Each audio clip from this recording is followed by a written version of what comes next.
Hello, this is the European History lesson for Thursday, the 23rd of October, 2025.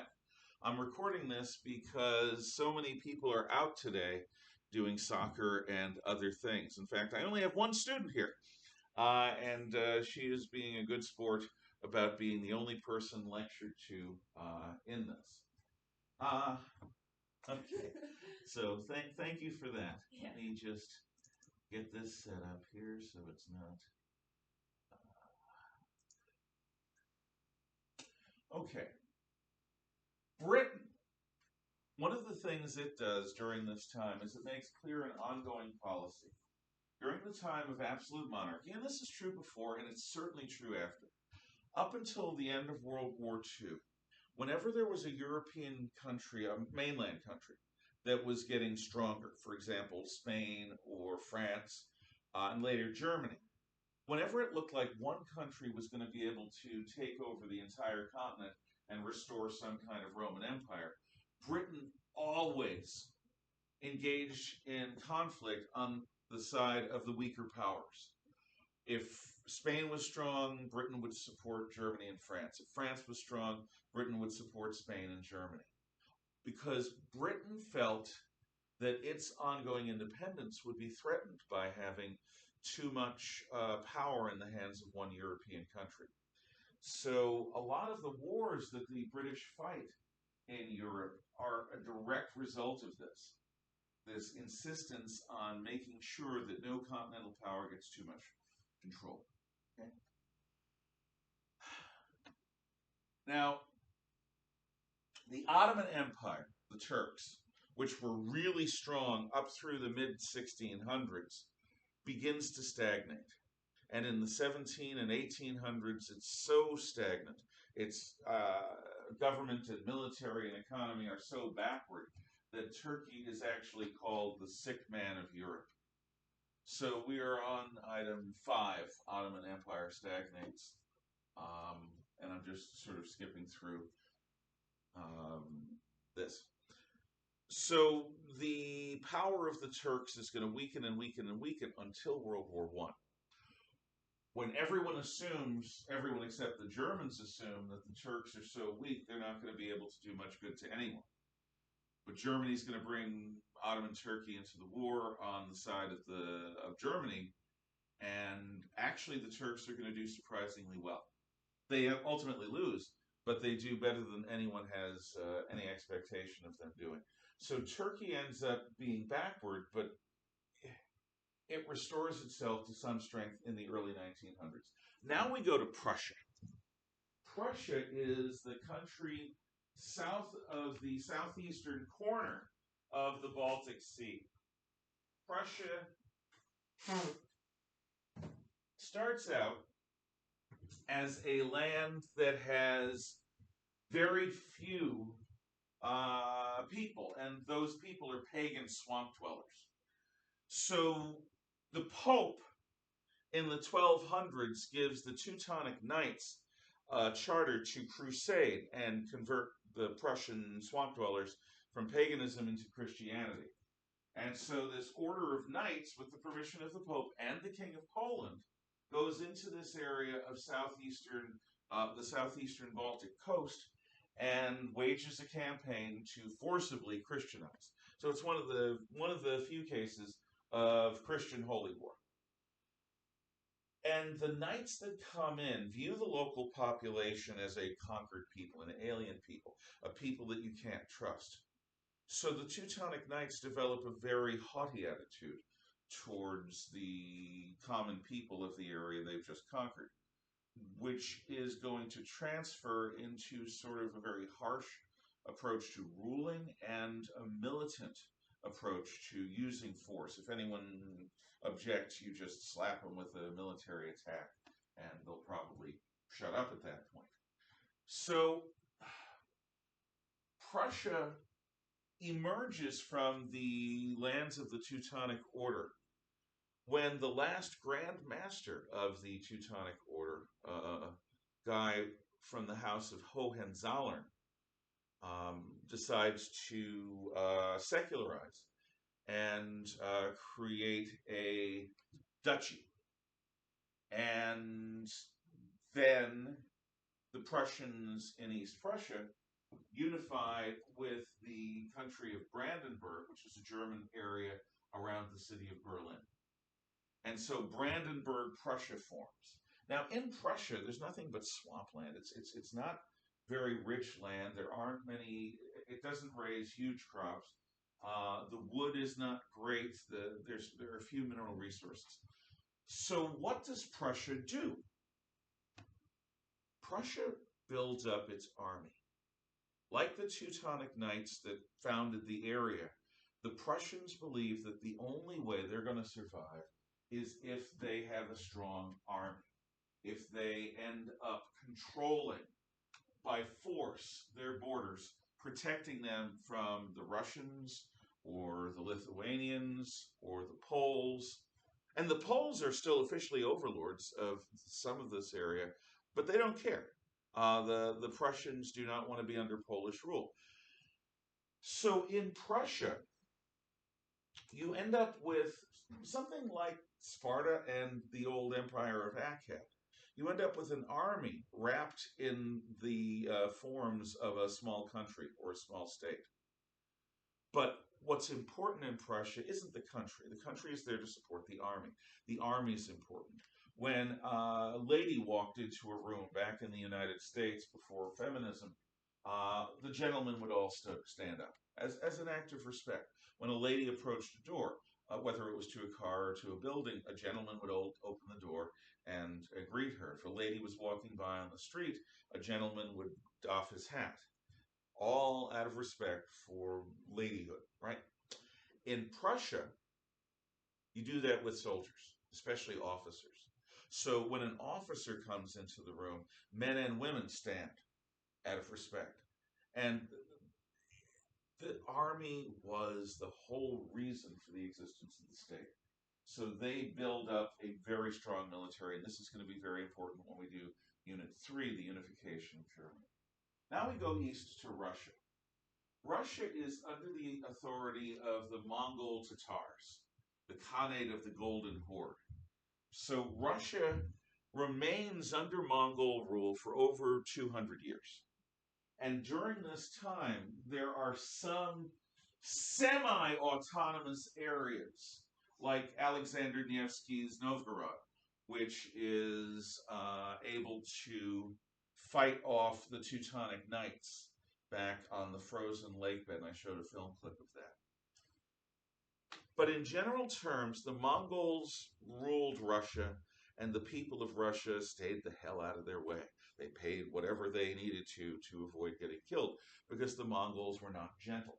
The Mongols were really, really harsh. And when the Russians in the Grand Duchy of Muscovy, way over here, tried to, and successfully, throw off the Mongol yoke, they've learned some lessons from the Mongols that Putin still practices.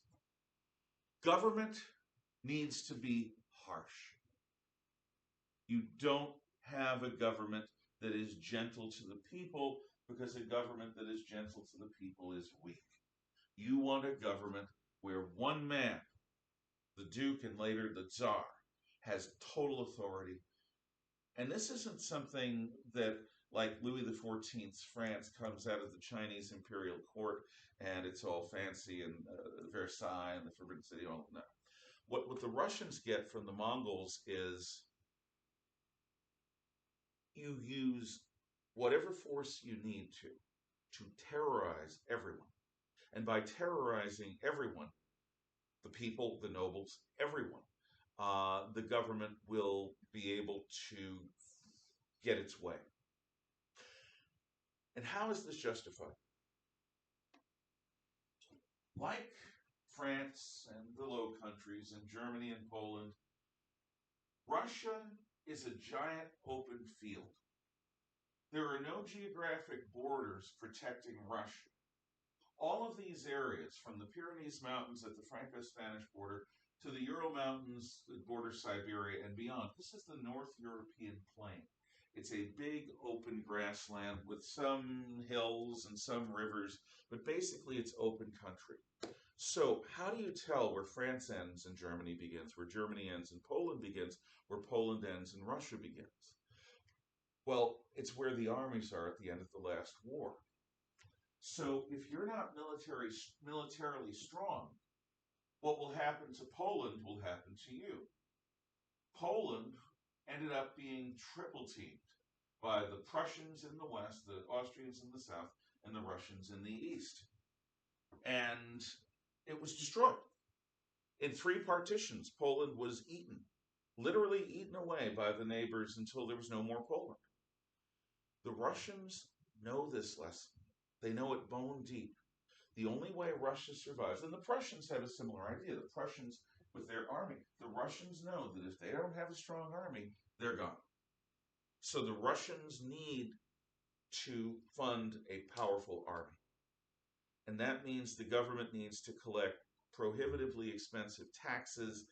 And to support the army, the Russian people have to basically be completely pliant, completely passive, completely supportive, or Russia might fall because of foreign attack. Russia is ruled by the House of Romanov. And for its entire period, from Muscovy to the fall of the Tsar during the late World War I, the Romanovs, their family rules Russia. Now, the Russian Orthodox Church looks at all of this and says that Moscow is the third Rome. Okay, so Jesus does his ministry in Judea, but then the apostles Peter and Paul go to Rome, and Rome becomes the center of Western Christianity for a while. But then Rome falls to the barbarians. So Constantinople, the capital of the Eastern Roman Empire, becomes the center of Christianity in a civilized way. But then Constantinople falls in 1453 to the Turks. Moscow, the Russian Orthodox Church asserts, is the third Rome because it becomes the seat of Christianity. Rome fell, Constantinople fell, Moscow is the third Rome. And to protect the third Rome, you have a Caesar. The word Tsar or Tsar that describes the leaders of Russia, we often translate it as emperor, but it means Caesar. Caesar, Caesar, Tsar, Caesar. So, because the Russian Orthodox Church sees Moscow as the third Rome, Rome has Caesars, Russia is going to be ruled by Caesars. And what the Russians are going to do is they are going to expand from Muscovy southward to the Baltic Sea, southward to the Black Sea, westward to the Baltic Sea, and eastward all the way to the Pacific Ocean. It's going to cover 7 time zones. It's just this huge, huge, huge country. But that takes many hundreds of years. Russia starts out in the big field around Moscow. The last region I'll talk about is Sweden, up here in Scandinavia. Scandinavia includes Sweden, Norway, and Denmark. But at this time, Sweden is powerful enough to dominate Norway and Denmark and to control Finland and the eastern shore of the Baltic Sea. So the Swedes and the Teutonic Knights actually work together at times and against each other at other times. And during the 30 Years' War, Sweden, under its king Gustavus Adolphus, is directly involved in a major way in trying to protect the Protestant cause. Sweden's last great attempt at empire happens in the early 1700s. The Swedish king, Charles XII, or is it the 7th? Something with 2. It's either a VII or an XII. I think it's Charles XII. Charles XII, from Swedish territory on the Baltic Sea, marches deep into the Ukraine to try to outpace and undermine Peter the Great, Tsar of Russia.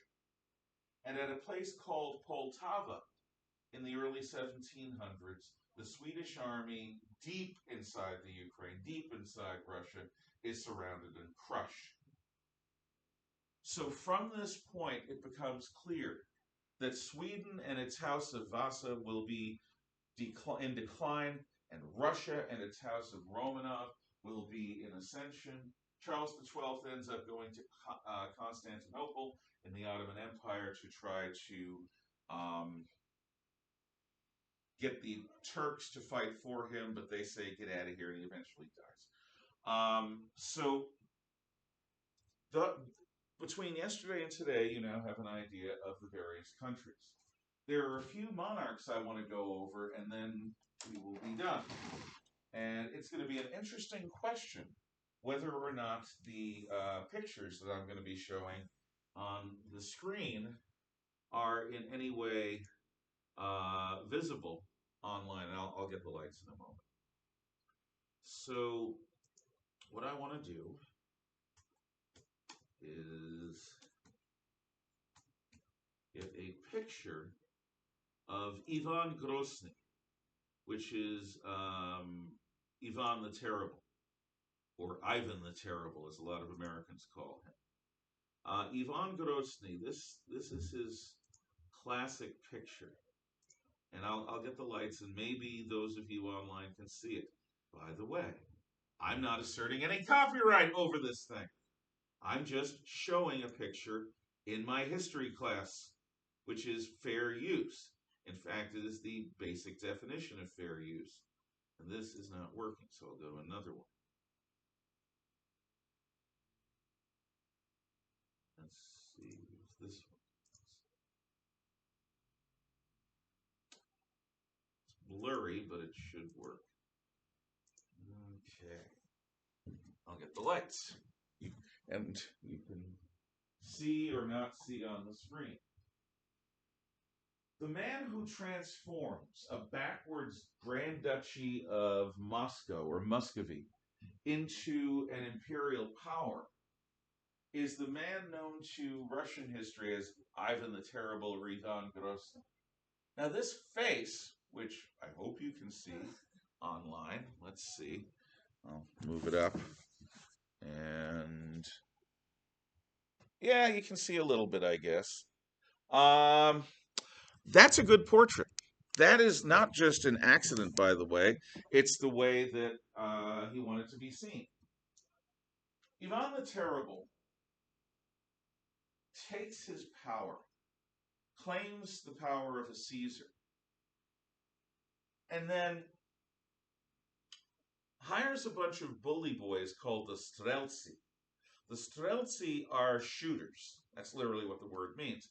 And the Streltsy ride around Russia with guns, doing whatever the Tsar tells them to do. So if the Tsar says, level that castle, they're going to level that castle. Collect all the taxes, they're going to collect all the taxes. And he terrorizes absolutely everyone. In Russian history, which includes Joe Stalin, to be named the Terrible is a unique thing. Only Ivan is named the Terrible. And he is deeply respected by the Russians because he was strong. He was strong enough to murder his own kin, kill his own sons, when he thought that they were plotting against him. It is entirely possible that Ivan Grozny, Ivan the Terrible, was paranoid.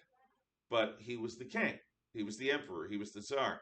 And he had reason to think that everyone else hated him because he didn't hold back. He wielded power like an axe, like a mattock. So, first powerful ruler of Russia, in many ways a role model for many Russian leaders since, both imperial and communist and post-communist, is this strong man who uses bloody force to repress anything that isn't him. And that comes directly out of the Mongol experience. Then we've got, make sure of this, the next great Tsar of Russia. But he's not the Terrible. This is Peter the Great.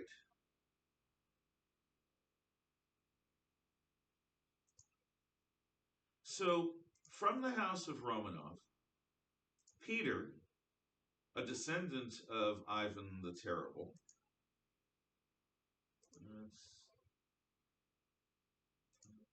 here. Peter has an interesting background. I'll bring it close again so that you at home can see this.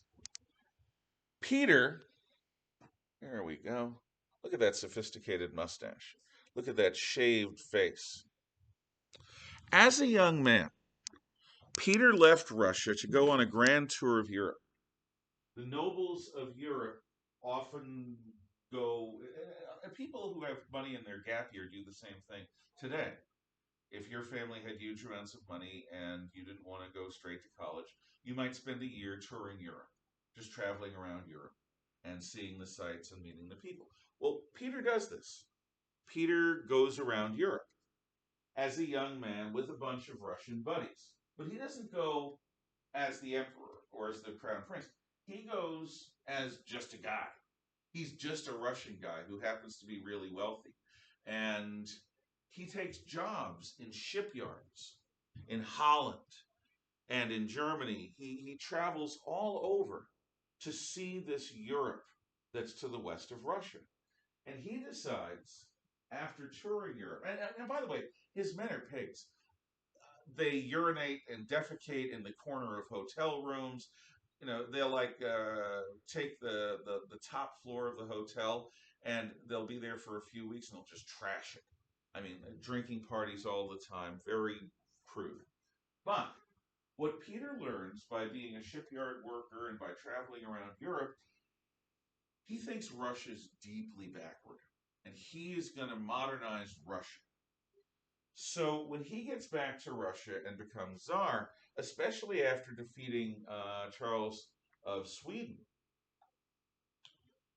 he is going to build a warm water port, or sort of a warm water port. He's going to build a great port city in the swamps east of the Baltic.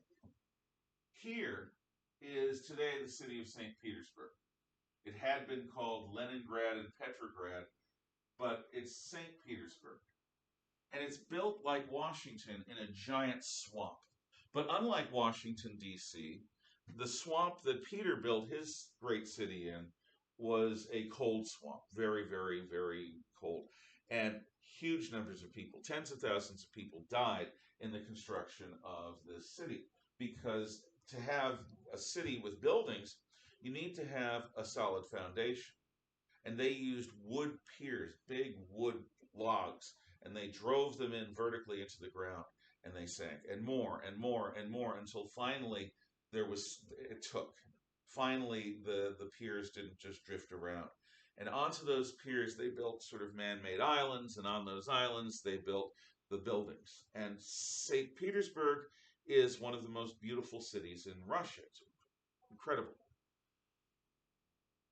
And Peter builds this to be his window on the West so that Russia can have a fleet base and so that Russia can take part in the seaborne trade that's bringing silks and spices and all the rest of the world's commerce. He wants Russia to have a part of that. And St. Petersburg, even though it's on the extreme northwest of Russia, is going to become the capital. Moscow is going to be left behind.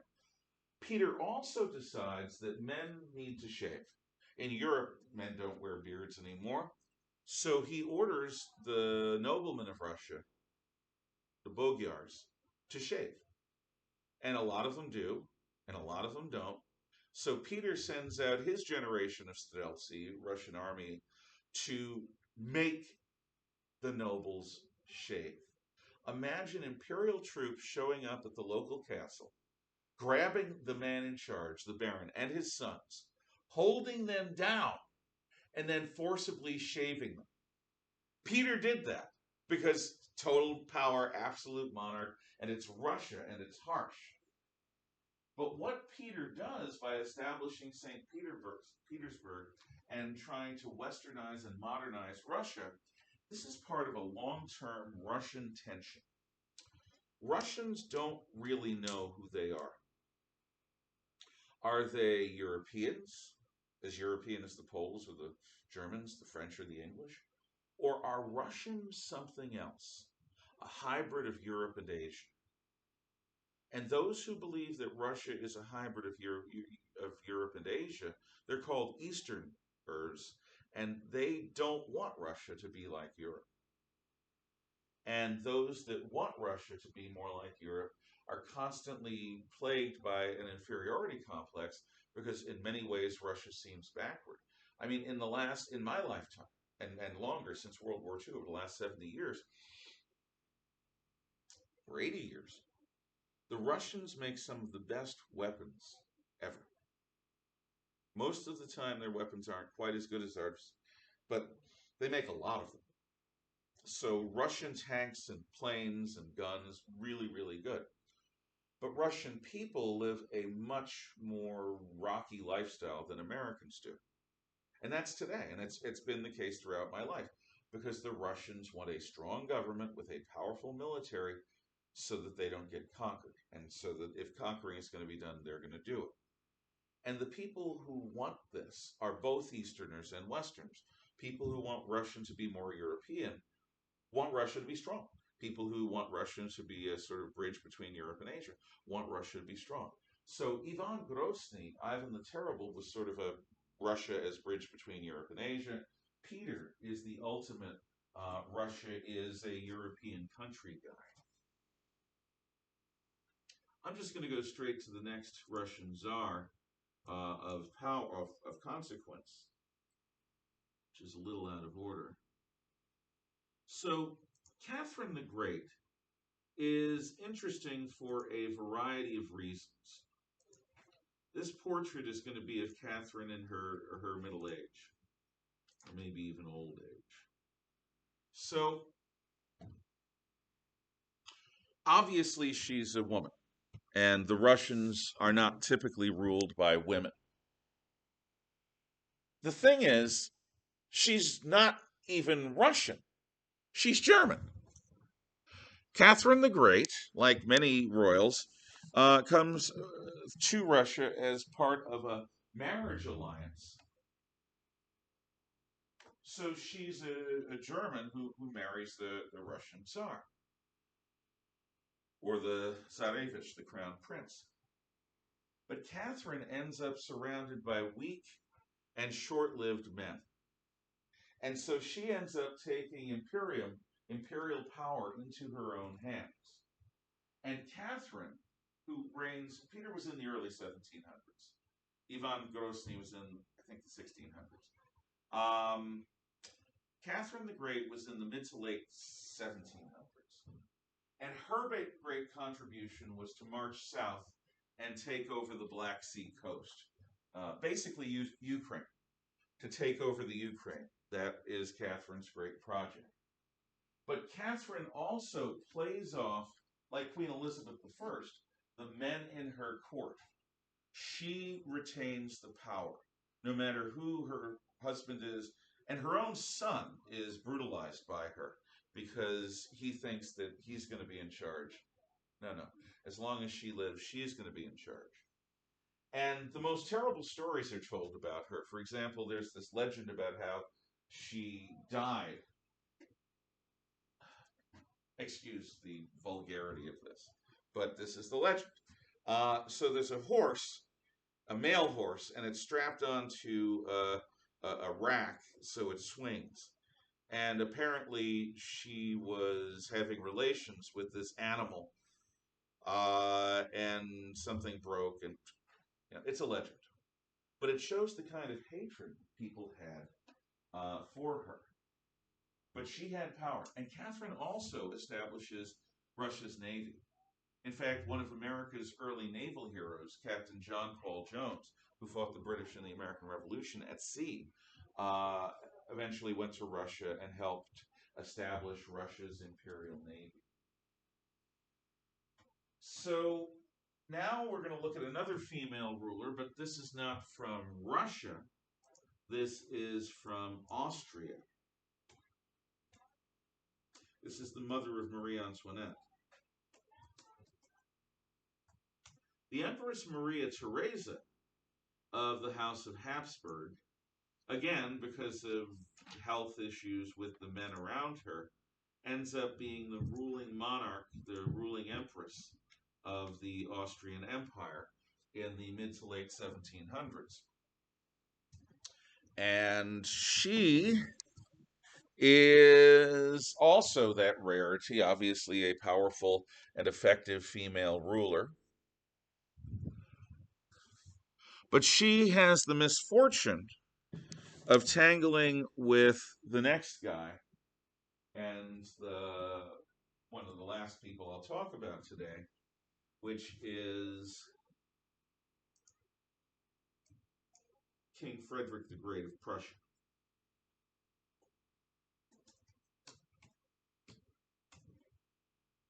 So here is the most famous portrait of Frederick, assuming I can bring it up.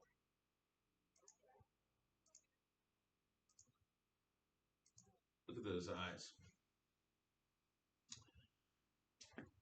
Frederick the Great is the son of a father who thinks he's a sissy boy because Frederick is sensitive. Frederick's father famously has an honor guard of very tall soldiers. And these soldiers literally, as part of his bedtime routine, march around his bed through his bedroom. These really, really tall guys. And Frederick the Great's father was absolutely devoted to the army. And he was a soldier. He was a crude soldier, which works for a king of Prussia. But Frederick was interested in philosophy. Frederick was interested in art. Frederick was a sensitive and thoughtful young man. And his father basically abused him because he wanted to toughen Frederick up. Frederick wasn't going to be the Duke in France. He was going to be the King of Prussia. King of Prussia needs to be a soldier. When Frederick takes office as king, one of the things he does is he creates a place where the sensitive side of him can come out. It's a palace called Without Care, San Suchi. And at this palace, this sort of beautiful terraced palace, he lives when he can, he vacations. And for a few years, he hosts the philosopher Voltaire, who we'll learn about. Voltaire, who's the ultimate sarcastic philosopher, is teamed up with Frederick the Great, who becomes one of the most absolute monarchs. But it works for this reason. If you're the kind of person that believes that the government should be a force for good, then what you want is an absolute monarchy with a good king. Because in an absolute monarchy with a good king, there's no limit on what the king can do. There's no Congress, there's no courts to limit what he can do. He just orders things and they get done. So if you think the government is a force for good, you want a good king that has that strength. Well, Voltaire wanted that, and he thought that Frederick, with his interest in philosophy, was that man. And Frederick thought it too. But then problems developed and ambitions. Frederick decides that a coal-rich, iron-rich, mountainous area in what was then the Austrian Empire, the province of Silesia, should be Prussian. So Frederick launches a war, a sneak attack that captures Silesia from the Empress Maria Theresa. And this begins a series of wars where Frederick is going to be allied with the English against the French and the Austrians. It's part of the 7 Years' War. That's part of what we in America call the French and Indian Wars. And Frederick, at the same time, ends up fighting the Russians and the Austrians and incursions from the West. And it looks like he's lost his country on more than one occasion. Frederick is with his army, moving around Prussia, avoiding being crushed by more powerful armies that are freely moving around his country. His borders have collapsed. But in every case, Frederick fights his way out. And then the Tsar dies. and the alliance against him shatters, and Frederick is able to conquer an even larger Prussia, which includes Silesia, the area he first took from Catherine the Great.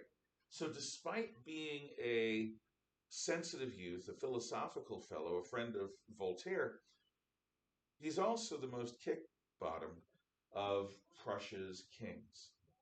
And that's saying something because Prussia's an army state. But he is an incredible general. And he is going to set the basis for what will eventually become a unified Germany. Look at those eyes. I think what I'm going to do is call it good there. We may talk about George III and Alexander next class, but for now I think we're done. So, you at home, thank you for watching and listening.